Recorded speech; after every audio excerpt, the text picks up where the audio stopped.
Lalit B Sharma का सादर प्रणाम। श्री राधे राधे। आज की कथा एक ऐसे संत की कथा है जो कि श्रीधाम वृंदावन आए, पर भगवान के दर्शन के लिए नहीं, गोपाल जी के लिए नहीं, चींटियों के लिए वृंदावन आए। इस कथा को आप अपने भाव के साथ पूरी सुनिएगा और इस कथा को सुनने के बाद आपके अंदर श्री गोविंद के प्रति, हर किसी के अंदर श्री गोविंद का वास है, यह इच्छा जागृत हो जाएगी।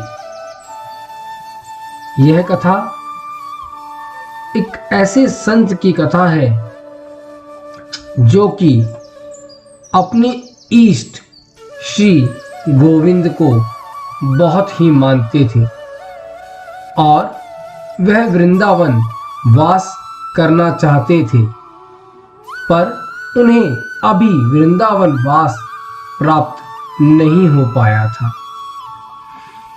एक बार वह वृंदावन दर्शन करने के लिए आए और वहां भगवान के दर्शन किए और वापस लौटने का मन बनाया, पर सोचा कि चलो गोविंद जी को लड्डू का भोग लगा दूं और प्रसाद लेकर चलूं। यह भाव रखकर वह ठाकुर जी को भोग लगाकर और मिठाई के डिब्बे को अपने साथ लेकर चल दिए। ट्रेन आने का समय हो चुका था। वह ट्रेन में बैठे और वृंदावन से पटना की ओर चल दिए। ट्रेन मुगल सराय स्टेशन पर पहुंच गई थी। उन्होंने सोचा कि अभी तो पटना आने में 3-4 घंटे का समय लगेगा, तो चलो मैं हाथ पैर धो लेता हूँ।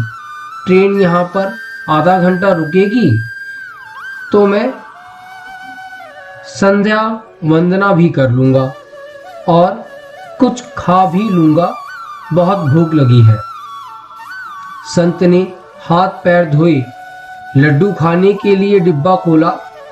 उन्होंने देखा लड्डू में चींटियां लगी हुई थी। उन्होंने चींटियों को हटाकर एक लड्डू खा लिया।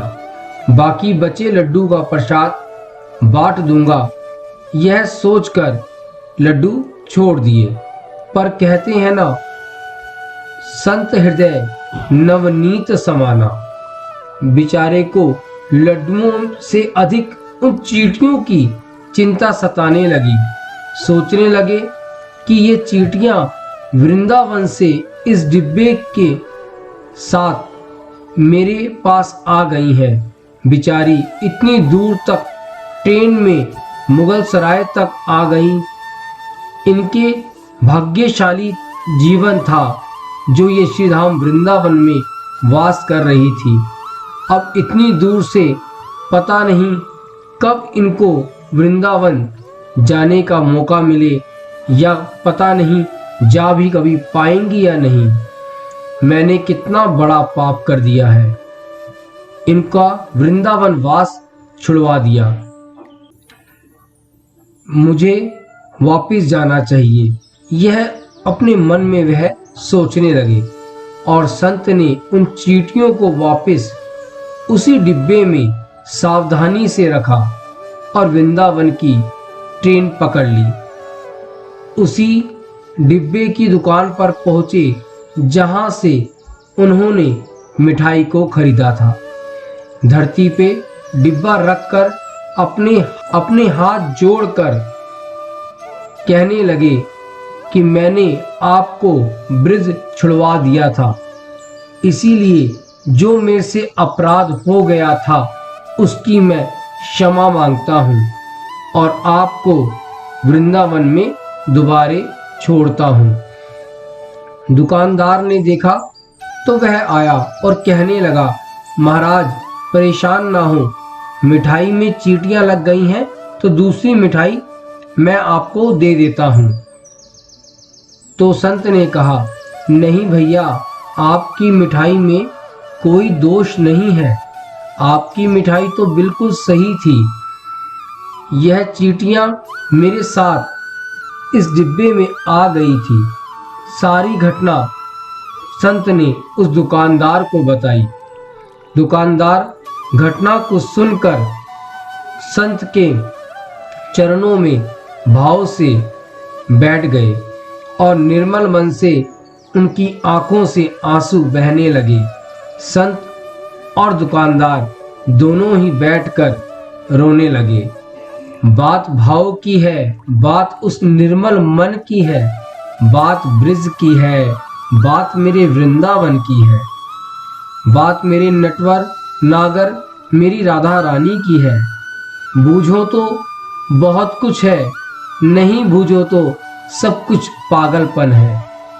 एक कहानी है, घर से जब भी बाहर जाए तो घर में विराजमान अपने प्रभु से जरूर मिलकर जाए और जब लौटे तो उनसे जरूर मिलें, क्योंकि आपके गोविंद भी आपका इंतजार करते हैं घर में आने का।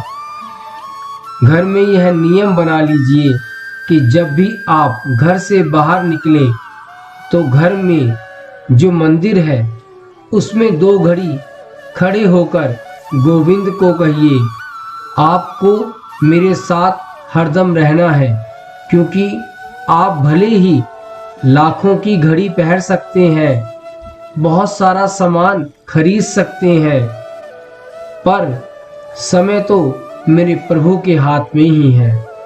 गोविंद सभी पे कृपा अपनी बरसाते हैं, बस सारी बात भाव की है। जैसे संत को लगा कि मुझे तो वृंदावन वास मिल नहीं पाया है, तो मैं इन चींटियों को क्यों वृंदावन वास से वंचित कर दूं। ऐसे भाव रखकर जो प्रभु की भक्ति करते हैं, जो गोविंद की भक्ति करते हैं, उन्हें चाहकर ना चाहकर कुछ भी करते हुए भी गोविंद अपनी भक्ति से जोड़ ही लेते हैं, अपने चरणन का दास बना ही लेते हैं। इन्हीं भाव के साथ आपसे विनती करता हुआ कि आप भी श्री गोविंद को हर किसी के अंदर देखिए। हर किसी के अंदर श्री गोविंद का वास है, श्री प्रभु का वास है, यह सोचकर भक्ति कीजिए। इन्हीं शब्दों के साथ अपनी वाणी को मैं विराम देता हूँ। मिलते हैं एक नई कथा के साथ। श्री राधे राधे।